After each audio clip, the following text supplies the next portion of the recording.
Alright everybody, this is a little bit of a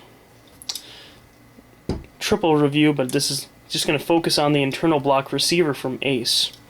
Alright, well, I'm going to start off with, as you can see there, you have to cut off your tang.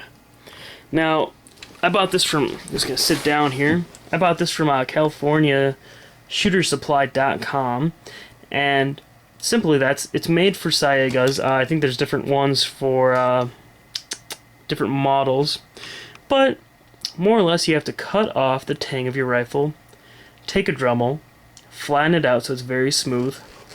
Then when it goes in, you take those little knobber guys out, and you have some screws with it. Now this is we're just gonna get to a little bit of hard part, but as you can kind of see here, where the block is coming in, and you can just kind of compare it to your AK. Unfortunately, I did not do this video before I installed it. You just can kind of see there what I mean. Now, one thing I'm going to mention right off the back.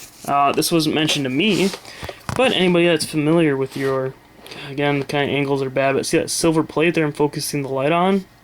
That's your AK-47 retention plate. Some use springs, some just use whatever, but it's a Tapco.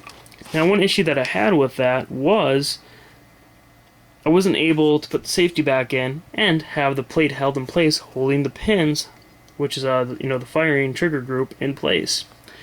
And I'll put it this way: I didn't think the plate mattered that much. Took it, just like left it out, racked it a couple times. Everything went everywhere.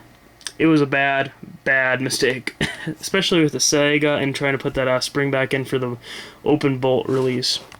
So definitely, one thing that you're going to have to do is Dremel the bottom out, because again, kind of hard to show you there, but that block, the top view, but how the block goes in there, you got to kind of Dremel out the bottom of the plate to match with that.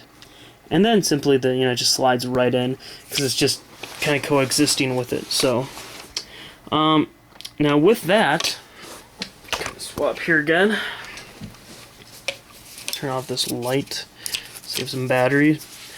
As you can see, there's two screws. Now they have it so it's multi-system set up. There's two screws upper, and then there's two screws lower.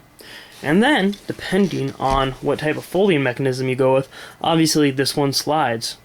It allows you, and then also this is if you don't go with the folding mechanism, it slides. It allows you to have height adjustments. Now, if you're going with just the standard stock, just screw that on in there, and then if you want it a little bit lower, obviously you just screw it into the other two holes. So that's another nice thing again about this, it gives you adjustments where a lot of that other stuff does not out there. Nice perk about it, and it's also made out of billet. So, that's another nice advantage there as well. Besides that, I've shot a good 300 rounds through it. It's perfectly intact still. Check the screws. Of course, I Loctited them in, which I would also suggest. But it's one of those things that, it's solid. You're paying kind of up the butt for it. I think it was around $55.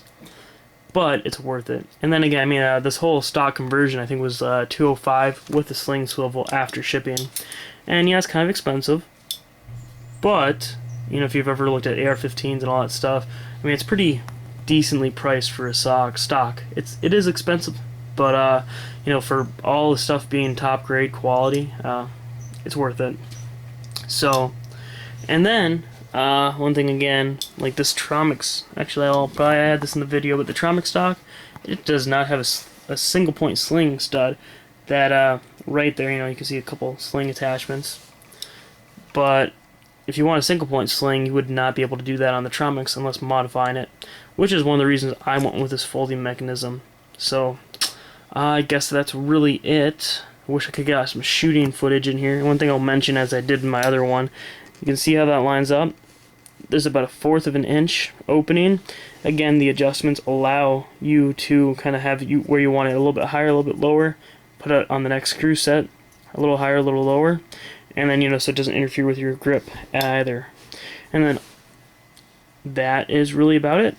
So definitely feel free to check out the other couple of videos on these other things. I'm not going to go into them because time will run out for the YouTube time allotted unless you pay. So definitely check out those other videos. Also feel free to subscribe or comment. Thank you.